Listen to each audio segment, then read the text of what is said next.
They tell us Minecraft is just a game, a simple world of blocks and pixels. But what if it's more? What if it's a simulation and of something that actually happened? We walk among the ruins of a forgotten civilization, a civilization that built, explored, and then vanished without a trace. Strongholds crumble beneath the earth. Mine shafts stretch deep into the unknown, littered with the remnants of forgotten tools. Temples stand choked by vines, their treasures untouched for centuries. Who was here before us? And more importantly, what happened to them? The answers are out there if you know where to look. Before Steve, before villagers, before the monsters of the night, there was another race, a race of builders. We see their handiwork everywhere we go in Minecraft. The sprawling strongholds, the intricate temples, the abandoned villages, all whispers of a civilization that once thrived. But who were these builders? What did they look like? What did they believe in? We don't have any written records, no photographs, no first-hand accounts. All we have are the structures themselves, silent testaments to a lost history. But even in their silence, these structures speak volumes. Take the strongholds, for example, buried deep underground, crafted from strange, otherworldly materials. Why would anyone build such a thing? What were they hiding from? Or what were they trying to contain? And then there are the temples. Jungle temples, desert temples, ocean monuments, each one a testament to the builders' architectural prowess and their deep connection to the natural world. But these temples weren't just places of worship. They were also repositories of knowledge, filled with traps and puzzles designed to test those who dared to enter. But the most intriguing structures of all are the abandoned villages. These weren't just settlements, they were thriving communities, complete with homes, farms, and even libraries.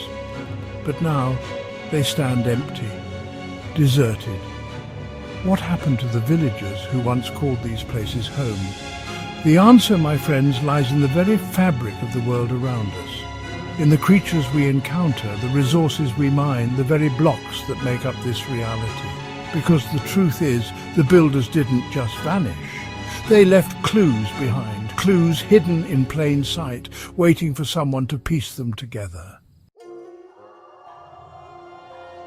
Look at them, the Endermen, tall, dark, unsettling.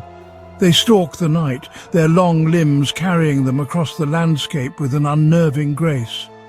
Their eyes glow with an eerie purple light, a constant reminder of their otherworldly nature.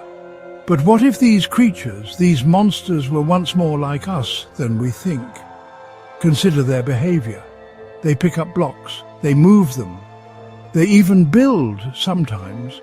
Crude structures, yes, but structures nonetheless. Structures that hint at a lost intelligence, a forgotten purpose. And then there are the eyes. Those piercing purple eyes, they're not just staring at us, are they?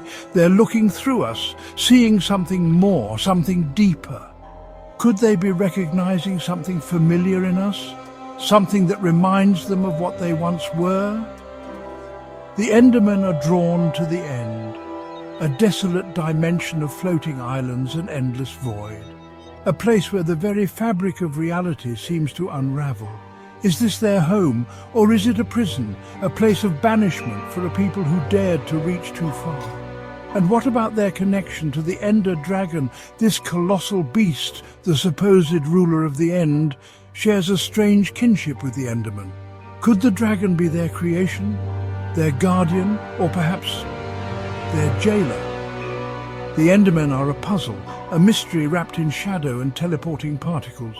But by studying their behavior, by deciphering the secrets of the End, we might just unlock the truth about the Builder's fate.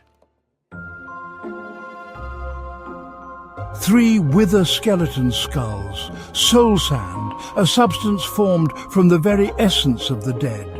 These are the ingredients needed to summon the Wither, a creature of unimaginable power and destruction, a creature that seems almost too powerful to exist? What if the Wither wasn't meant to exist in this world? What if it was a creation of the builders, a weapon designed to reshape the very fabric of reality? A weapon that ultimately backfired, leading to their downfall. Think about it, the Wither doesn't spawn naturally, it has to be summoned, created. And the materials needed to summon it, they're not exactly easy to come by. Soul sand, found only in the Nether, a dimension of fire and suffering. And Wither skeleton skulls, remnants of creatures twisted and corrupted by some unknown force. The builders were clearly experimenting with something dangerous, something powerful, something that could tap into the very forces of life and death. But why? What were they hoping to achieve? Perhaps they were trying to defend themselves.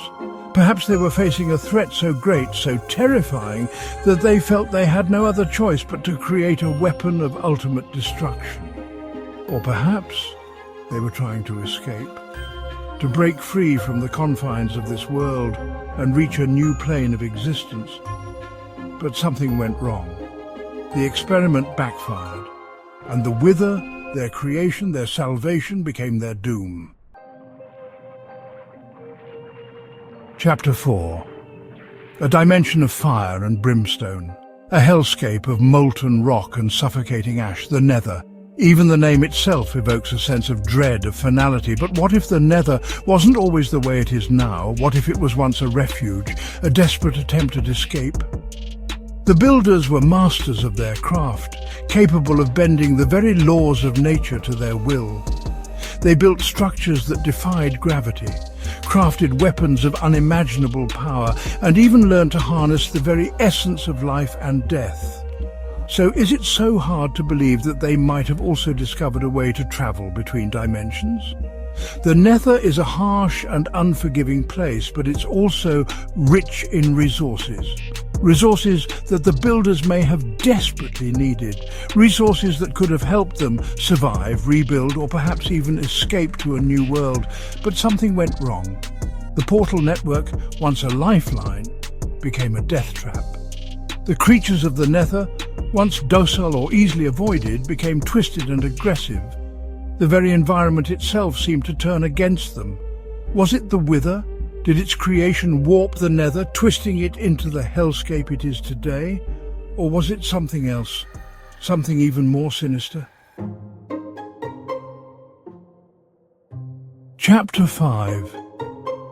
He haunts the darkest corners of our minds, a whisper in the wind, a flicker in the corner of our eye, a glitch in the code. Herobrine. Some dismiss him as a myth, a creepypasta, a figment of our collective imagination. But what if he's real? What if he's the key to understanding the fate of the builders?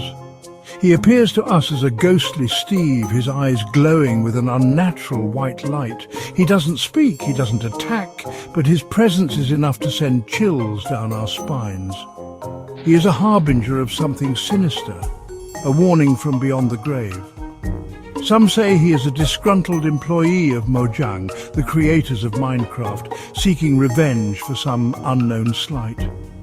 Others believe he is the ghost of a dead miner, forever trapped within the game. But what if he's something more? What if he's all that remains of the builders? Perhaps he is a digital echo, a fragment of consciousness trapped within the code. Perhaps he is trying to warn us, to tell us what happened to his people. Perhaps he is trying to prevent us from suffering the same fate. Herobrine is a mystery, a puzzle that may never be fully solved. But his presence, however fleeting, is a reminder that we are not alone in this world, and that the past, however buried, has a way of resurfacing when we least expect it. Chapter 6. The builders are gone. The Wither rages, the Endermen wander, the piglins rot in the Nether. All that remains are whispers and shadows, fragments of a lost history scattered across the digital landscape. But the question remains, what happened to them? Did they destroy themselves? Did their thirst for knowledge, their desire to reshape the world, ultimately lead to their downfall? Or were they victims of something beyond their control? A natural disaster? An invasion from another dimension? We may never know the full truth. The builders took their secrets with them to the grave. But by piecing together the clues, by studying the remnants of their civilization, we can catch a glimpse of their world, a world of wonder, of innovation, of unimaginable power, and ultimately a world of tragedy. But their story is not over. It lives on in the very fabric of Minecraft, in the code that binds this world together. And perhaps, just perhaps, by understanding their mistakes, we can avoid suffering the same fate. The builders are gone, the wither rages, the Endermen wander, the piglins rot in the Nether. Their world is gone, consumed by the very forces they sought to control. But their legacy remains, and yet the world resets, over and over. Another Steve, another cycle. Are we doomed to repeat their mistakes? Are we destined to follow in their footsteps, to build, to explore, and ultimately to fall? Or can we break the cycle? Can we learn from the past and forge a new future? The answer, my friends, lies not in the blocks beneath our feet, but in the choices we make.